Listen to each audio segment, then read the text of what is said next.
सभी बच्चों को ग्रीटिंग नमस्कार। तो वोकैब की क्लास को हम आगे बढ़ाते हैं।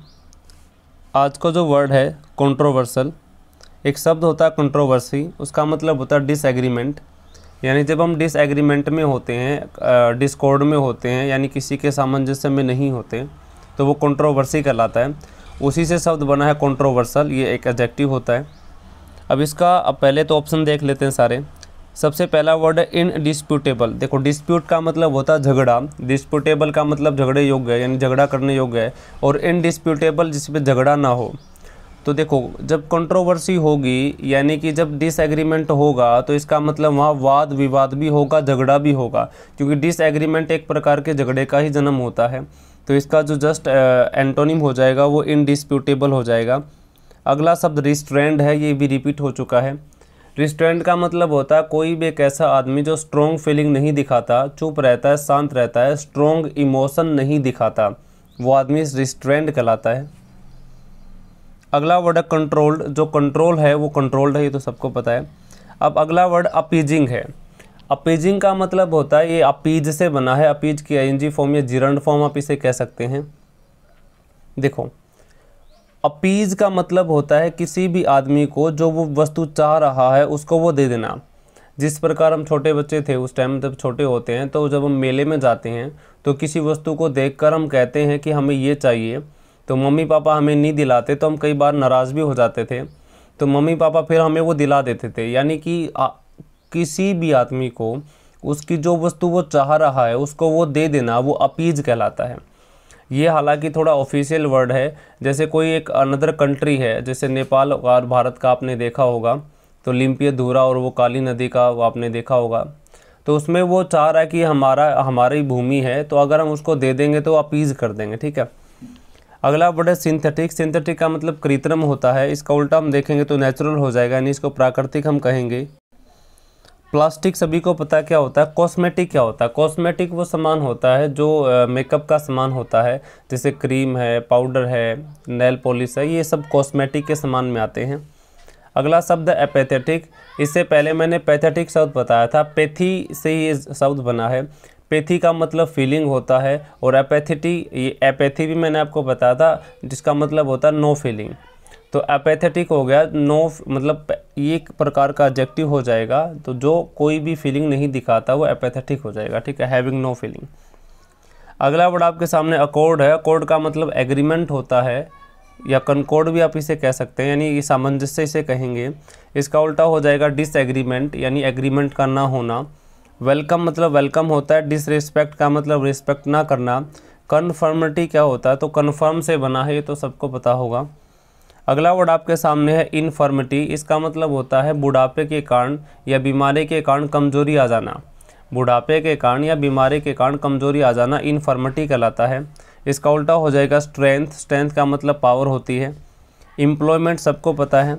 इनडिस्पोजिशन क्या होता है समझिए। इसका मतलब होता है कि माइल्ड इलनेस, यानी छोटी सी बीमारी आप इसे कह सकते हैं, या फिर किसी काम को ना करना। इसका एक सिनोनिम है रिलक्टेंस। फिर से समझ लीजिए। डिस्पोजिशन का मतलब होता है माइल्ड। माइल्ड का मतलब होता है सूक्ष्म, बारीक, हल्की सी। इलनेस का मतलब बीमारी। आपको छोटी सी बीमारी है या हल्की सी बीमारी है, उसको पोजीशन आप कह सकते हैं। उससे दुखसा इसका एक और सिनोनिम होता है, जिसका मतलब रिलक्टेंस होता है। इसका मतलब होता है किसी काम को करने की इच्छा ना होना। अगला वर्ड है वीकनेस। वीकनेस का मतलब कमजोरी होता है, जो इन्फर्मिटी का सिनोनिम हो जाएगा। अगला वर्ड आपके सामने फिजिबल। फिजिबल होता है प्रैक्टिकल, जिसका किया जाना संभव हो, यानी जो चीज़ की जा सकती हो, जिसका करना संभव हो, वो फिजिबल कहलाता है। इसका सिनोनिम प्रैक्टिकल होता है। इसका अपोजिट हम देखेंगे तो वो हो जाएगा इम्प्रैक्टिकल, जो प्रैक्टिकल नहीं है, जिसको नहीं किया जा सकता। अगला वर्ड है अनइवन। इवन नहीं है, उसे अनइवन कहते हैं। इम्पोर्टेंट होता है, इम्पोर्टेंट तो सबको ही पता है। अगला वर्ड आपके सामने है डिनाई। डिनाई का मतलब होता है इनकार कर देना, ठीक है। इसका अपोजिट जो हो जाएगा वो एक्सेप्ट हो जाएगा। प्रोसीड का मतलब आगे बढ़ना होता है। होल्ड का मतलब किसी चीज़ को पकड़ना होता है। प्रमोट का मतलब आगे बढ़ाना, जैसे प्रमोशन हो गया उसका तो प्रमोट हो गया वो, तो ये तो भी आपको पता होगा। एक्विट भी एक आसान सा शब्द है। एक्विट का मतलब होता है फ्री कर देना, किसी को दोष मुक्त कर देना ही कहलाता है। इसका उल्टा यहाँ पे कंडेम हम देखेंगे। इन्फॉर्म का मतलब होता है, इन्फॉर्म मतलब सूचना देना, रिलीज का मतलब रिलीज कर देना, छोड़ देना, फ्री कर देना, ये एक्विट का सिनोनिम होगा। अबाउज का मतलब गाली देना होता है, और कंडेम का मतलब वैसे तो निंदा करना ही होता है, लेकिन यहाँ इन दिए गए ऑप्शन में इसका एंटोनिम यही होगा। अगला वर्ड आपके सामने बेनिडिक्शन, बहुत ही आसान है आज की क्लास। बेनिडिक्शन का मतलब आशीर्वाद होता है। वैसे बैन का मतलब गुड होता है और डिक्ट का मतलब बोलना। जब आप किसी के बारे में अच्छा बोलते हो तो आप एक प्रकार से आशीर्वाद ही देते हो, तो बेनिडिक्शन का मतलब आशीर्वाद होता है। इसका उल्टा शब्द हो जाएगा क्योर्स करना, यानी कि अभिशाप इसे कह सकते हैं। बेस्ट विशेस भी एक प्रकार का बेनिडिक्शन होता है, आशीर्वाद होता है, अच्छी शुभकामना इसे आप बोल सकते हैं। यूज का मतलब प्रयोग होता है, और ब्लेसिंग भी इसका सिनोनिम हो जाएगा। अफ्लुएंस का मतलब होता है अमीरी। अफ्लुएंट वो आदमी होता है जो बहुत ही ज़्यादा अमीर होता है। वैसे इसका एंटोनिम देखेंगे तो डेस्टिट्यूशन होता है, जिसमें बहुत ज़्यादा गरीबी होती है, लेकिन यहाँ पर पॉवर्टी है, तो अफ्लुएंस होता है अमीरी, और पॉवर्टी का मतलब होता है गरीबी। नॉट बीइंग फ्लुएंट, फ्लुएंट वो आदमी होता है जो फ्लुएंट बोलता है, फ्लुएंट स्पीकर होता है, बिना किसी हेजिटेशन के बोलता है, वो फ्लुएंट कहलाता है। डिफ़िकल्ट मतलब मुश्किल होता है, और अनहेल्थी जो हेल्थी नहीं होता है। अगला वर्ड आपके सामने फॉरबिड है। ये भी बहुत आसान सा शब्द है, आज की क्लास बेहद आसान है। फॉरबिड का मतलब मना कर देना, इनकार कर देना होता है। डेफी का मतलब भी इनकार कर देना, मना कर देना होता है। परमिट का मतलब अलाउ कर देना, तो इसका मतलब फॉरबिड मतलब मना करना, परमिट मतलब अलाउ कर देना। अंडरस्टैंड का मतलब समझना होता है। तो 1 मिनट के लिए हम रिवीजन ले लेते हैं, आज की क्लास बहुत आसान है। कंट्रोवर्शियल का मतलब होता है कोई भी चीज़ जो हमारे कंट्रोवर्सी है, यानी हमारे डिसएग्रीमेंट में है। अगर डिसएग्रीमेंट भी होगा तो वाद विवाद होगा, झगड़े का भी कारण बनेगा। इसका एंटोनिम हो जाएगा इनडिस्प्यूटेबल। रिस्ट्रेंट का मतलब वो आदमी होता है जो स्ट्रॉन्ग फीलिंग नहीं दिखाता, स्ट्रॉन्ग इमोशन नहीं दिखाता, चुप रहता है, शांत रहता है, रिस्ट्रेंट कहलाता है। कंट्रोल्ड वो आदमी होता है जो अपने आप पे कंट्रोल रखता है। अपीजिंग का मतलब कोई भी आदमी किसी वस्तु को चाह रहा है और उसकी वस्तु जो चाहिए हुई है उसको हम दे देते हैं, तो उसको हम अपीज कर देते हैं, शांत कर देते हैं।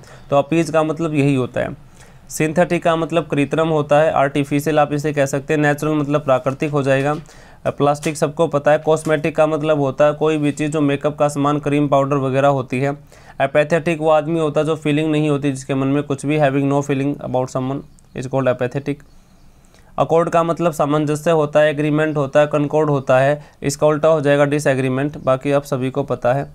इनफर्मिटी का मतलब होता है बुढ़ापे के कारण या बीमारी के कारण कमजोरी का आ जाना, इसका उल्टा हो जाएगा स्ट्रेंथ। इन डिस्पोजिशन इसका मतलब क्या होता है? इसका मतलब होता है माइल्ड इलनेस, यानी हल्की सी कमजोरी, हल्की सी बीमारी, या फिर किसी काम की इच्छा, किसी काम को करने की इच्छा का ना होना। वीकनेस कमजोरी होता है। फिजिबल होता है जिसका किया जाना संभव है। प्रैक्टिकल आप इसे कह सकते हैं, इसका उल्टा हो जाएगा इम्प्रैक्टिकल। डिनाई का मतलब होता है इनकार कर देना। एक्सेप्ट का मतलब होता है स्वीकार कर लेना। एक्विट का मतलब फ्री कर देना, और कंडेम का मतलब निंदा करना होता है एक प्रकार से। यहाँ दिए गए ऑप्शन में यही इसका एंटोनिम है। बेनेडिक्शन का मतलब आशीर्वाद, इसका मतलब कर्स हो जाएगा, मतलब अभिशाप देना। अगला शब्द आपके सामने अफ्लुएंस है। अफ्लुएंस का मतलब अमीरी होता है, इसका उल्टा हो जाएगा गरीबी यानी पॉवर्टी। फॉरबिड का मतलब मना करना होता है। डेफी का भी मतलब मना करना होता है, इसका एंटोनिम हो जाएगा परमिट। आज की क्लास बेहद ही आसान थी, सिंपल थी। उम्मीद है कि आपको समझ में आ गया होगा। तो थैंक यू फॉर टुडे।